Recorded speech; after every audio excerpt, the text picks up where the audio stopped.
É sangue nobre que sustentará seu encanto daqui em diante. Jovens de berço, educadas, sangue valioso. Ergibete franziu o senho. A ideia era ousada demais até para ela. Nobres desaparecidos provocariam investigações, cochichos, questionamentos. Sei o quanto receia, mas a beleza eterna exige coragem. Vossa Alteza satisfará os espíritos que a protegem. Eles querem mais, não os contrarie. Ergebete havia mudado e não vinha frequentando muitos eventos públicos ultimamente. Ela deveria reaprender a usar a máscara da cordialidade, da amabilidade, de fingir estar interessada nos assuntos cansativos de sua corte. A condessa devia entrar triunfante no baile daquele barão e encantar todos os presentes com sua aparente e infindável juventude. Precisava seduzir as filhas do barão, perguntando sobre seus dons artísticos, prometendo oportunidades de aprendizado de música, literatura e línguas. Seu grande poder político lhe garantiria acesso aos melhores tutores de toda a Europa. Um convite feito pela própria Condessa Báthory é uma honra que nenhuma família da nobreza húngara poderia recusar. Entregue suas flores a mim, e eles teriam de aceitar. Darvulha sabia muito bem. E então chegou a noite do baile. O sol mal havia se posto quando as carruagens começaram a subir pela colina em direção ao palacete do barão, onde aconteceria o baile que celebraria a chegada da primavera em homenagem à sua filha mais velha. As tochas iluminavam o caminho, refletindo nos cascos dos cavalos e nos vidros das janelas, como pequenos fogos que guiavam a nobreza a mais uma noite de ostentação e jogos políticos. Ergibete Báthory observava tudo de sua carruagem parada no topo da colina oposta, ainda distante. Não tinha pressa. Cada movimento daquela noite fora calculado com antecedência. Quando finalmente Ergibete chegou com sua carruagem, o salão já estava tomado por música, riso e perfume. O impacto de sua entrada foi imediato. O silêncio percorreu o ambiente como vento cortante. Os convidados simplesmente pararam. Ergibete parecia mais alta, mais imponente do que nas lembranças dos presentes. O vestido negro e rubro que vestia cintilava como brasas sobre a luz dos lustres. Seu rosto, pálido e perfeito, carregava aquele brilho estranho, quase sobrenatural, que tornava impossível desviar o olhar. A condessa voltou? Ela está aqui?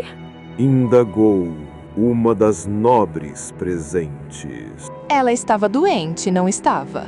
Comentou uma outra.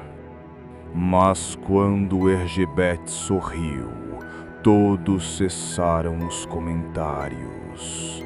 Era um sorriso calculado, suave, mas que fazia qualquer um sentir-se pessoalmente escolhido. Como se a condessa pudesse enxergar dentro de qualquer um em que sua mira repousasse. E ela podia, de fato. Ergibete movia-se pelo salão com uma presença magnética. Quando falava com um grupo, todos se aproximavam. Quando ria, as pessoas inclinavam-se para ouvir melhor. Ela era um farol em meio ao mar de nobres, e todos, de alguma forma, giravam ao seu redor. Foi durante uma troca de cumprimentos formais que ela avistou o barão Varconil, senhor do palacete. Erzsébet detestava aquele homem corpulento e sem personalidade, sempre pensando em tirar vantagem de alguém mais poderoso que ele. Então ela se entretia com o pensamento de que iria arrancar uma de suas flores de seu jardim. Ao lado do barão, logo apareceu sua filha, Clara, muito jovem, de aparência delicada, com postura impecável e um brilho curioso no olhar. Barão Varcone, quanto tempo! Vejo que sua casa anda muito bem. Quem é a jovenzinha? O barão, claramente lisonjeado pela atenção, se inclinou em reverência e apresentou sua filha. Esta é Clara, minha primogênita, e está lisonjeada de estar em sua presença, Vossa Alteza. A jovem corou. Erzsébet inclinou a cabeça, estudando-a com atenção silenciosa. Seu olhar prendia, aprisionava, sempre intenso, profundo demais, além de um simples olhar cordial. Clara, que nome suave. A condessa pegou a mão da garota, apenas com a ponta dos dedos. Ouvi que toca cravo e que fala francês melhor do que sua professora. Clara corou ainda mais, surpresa por alguém tão importante saber algo sobre ela. Eu estudo bastante, Vossa Alteza. É uma jovem esforçada, que bom! Uma qualidade preciosa. Erzsébet comentou com um leve sorriso. E a jovem Clara sorriu de volta, capturada como um pássaro encantado por música. Durante o baile, Erzsébet aparecia e desaparecia do campo de visão de Clara. Quando estava longe, a menina a procurava. Quando surgia novamente, a condessa dirigia-lhe exatamente a dose certa de atenção. Nunca de mais, nunca de menos. Era uma dança para mexer com as emoções de Clara, tão refinada quanto qualquer valsa daquela noite. Em certo momento, quando a música suavizou, Erzsébet a chamou. Acompanhe-me ao jardim, menina Clara. Vamos apreciar um pouco de ar puro. Clara hesitou apenas por um segundo, mas sua curiosidade e a estranha admiração que sentia foi mais forte. Erzsébet caminhou lentamente, permitindo que a jovem a acompanhasse de perto. Você tem talento, Clara, e a corte notará isso em breve. Mas posso lhe oferecer algo que outros não podem. A jovem ergueu os olhos, ansiosa. A oportunidade de aprender sob minha tutela, de crescer sob minha proteção, contando com os melhores tutores que se pode encontrar. Clara prendeu a respiração. Era a oferta dos sonhos, e ao mesmo tempo algo nela estremecia, como um lampejo de medo que ela não conseguia definir. Mas a presença da condessa era envolvente demais, reconfortante, quase maternal. Eu adoraria, minha senhora, se meu pai permitir, claro. Disse Clara, com sua voz sempre doce. Ergibete aproximou-se apenas o suficiente para que a jovem sentisse o perfume de vinho e rosas escuras que ela usava. Ah, minha pequena Clara, você florescerá.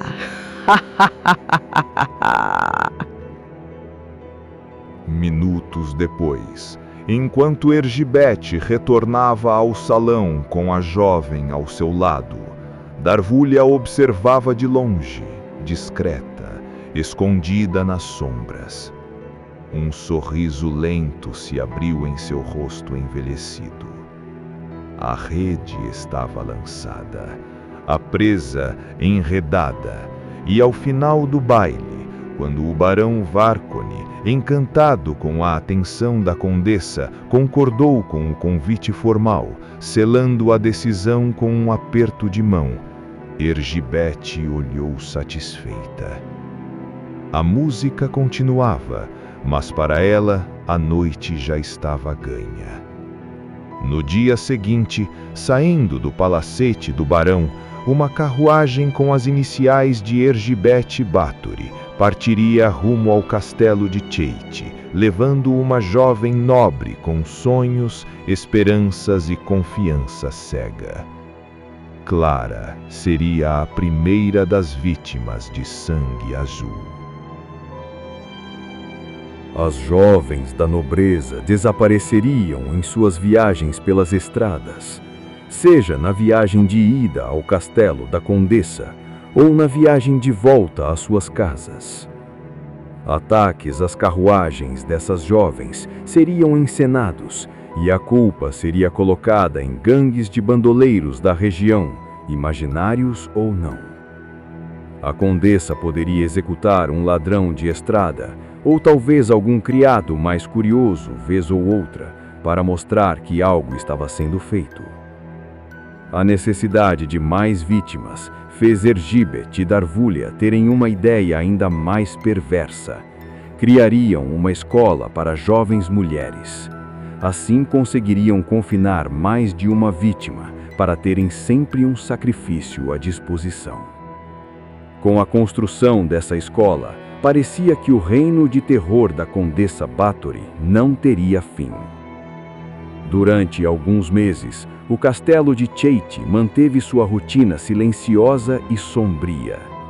A condessa Ergibete Bathory continuava sua vida dupla, dama perfeita nos eventos sociais em uma noite, encantando moças jovens da nobreza e seus pais, e predadora das profundezas do castelo na outra noite, o demônio insaciável de um horrível extermínio.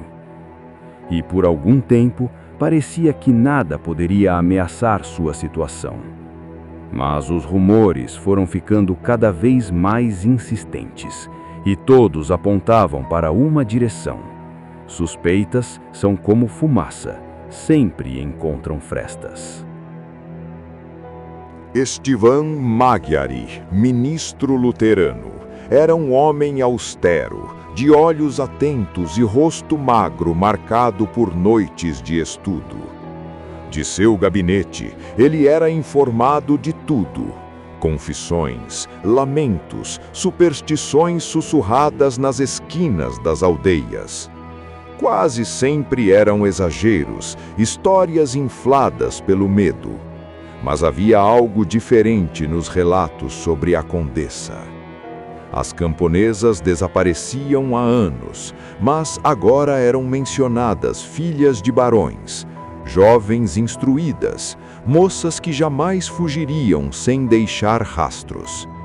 Os soldados a mando da condessa sempre colocavam a culpa em gangues de bandoleiros da região, mas os relatos nem sempre batiam e não haviam testemunhas de que esses bandoleiros estavam lá. Ele reuniu ao longo de semanas testemunhos dispersos. Anotava nomes de moças desaparecidas, datas, rumores sobre carruagens que saíam do castelo de madrugada, o silêncio pesado que rodeava Cheite. Então, numa manhã gelada, Magyari decidiu-se. Se esses crimes forem reais, nem a condessa escapará da justiça. Murmurou o ministro luterano para si mesmo. Com as mãos trêmulas, Madiari escreveu uma carta formal, dirigida não a qualquer magistrado local, nem a qualquer nobre secundário, mas ao próprio rei Matias II. Nela, relatava o padrão de desaparecimentos, o medo espalhado pelas aldeias, os boatos sobre comportamentos antinaturais no castelo de Chait, propriedade da condessa Erzsébet Báthory. Pediu uma investigação imediata, dada a gravidade da situação. Depois de selar a carta, Madiari ficou algum tempo sentado, encarando a chama de uma vela. Ele sabia que mexia com forças perigosas, mas também sabia que silêncio era cumplicidade. No Castelo Real em Buda, a capital do Reino da Hungria, os secretários do rei Matias II liam a correspondência da manhã quando encontraram a carta do ministro. O texto, manuscrito com caligrafia firme, chamava a atenção por sua gravidade e clareza. O nome Báthory não era um nome qualquer. A condessa tinha mais propriedades que o próprio rei. Quando a carta chegou às mãos do rei, ele a leu 2 vezes em silêncio. Matias II apoiou a carta sobre a mesa e cruzou as mãos. Se isso for verdade, não é apenas um crime, mas um escândalo capaz de abalar a política de meu reino. Enviaremos alguém que possa agir com firmeza e discrição. Chamem Georg Thurzo. Georg Thurzo, palatino e vice-rei da Hungria, era conhecido por sua lealdade ao rei e pela capacidade de tratar de assuntos delicados sem levantar alarde. Homem de postura rígida, estudioso de leis e com uma reputação intocável. Quando foi convocado ao palácio, ouviu a leitura da carta de Madiari sem interromper.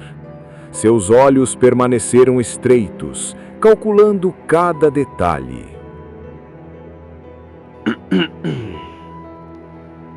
As denúncias são graves, Vossa Majestade. E se forem verdadeiras, devemos agir rapidamente. Deve investigar discretamente. Vá à região do castelo de Chait, ouça testemunhas, reúna provas. Thurzo assentiu. E se eu conseguir provas suficientes? Matias II respondeu com a frieza de um governante. Então a condessa Erzsébet Báthory deverá ser detida. Nos dias seguintes, Thurzo começou a trabalhar intensamente. Enviou agentes seus para aldeias próximas ao castelo.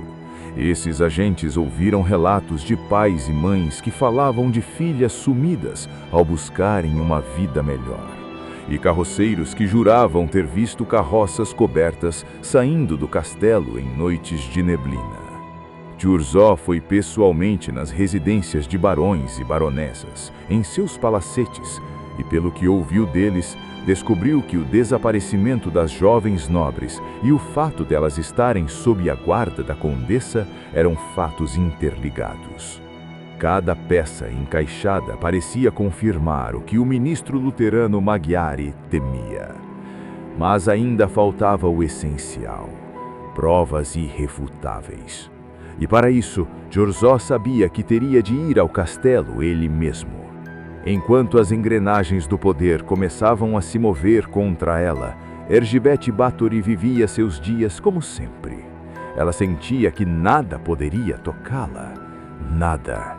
Até que, sem aviso, Carruagens oficiais, com o brasão real, começaram a cruzar as estradas da região do castelo.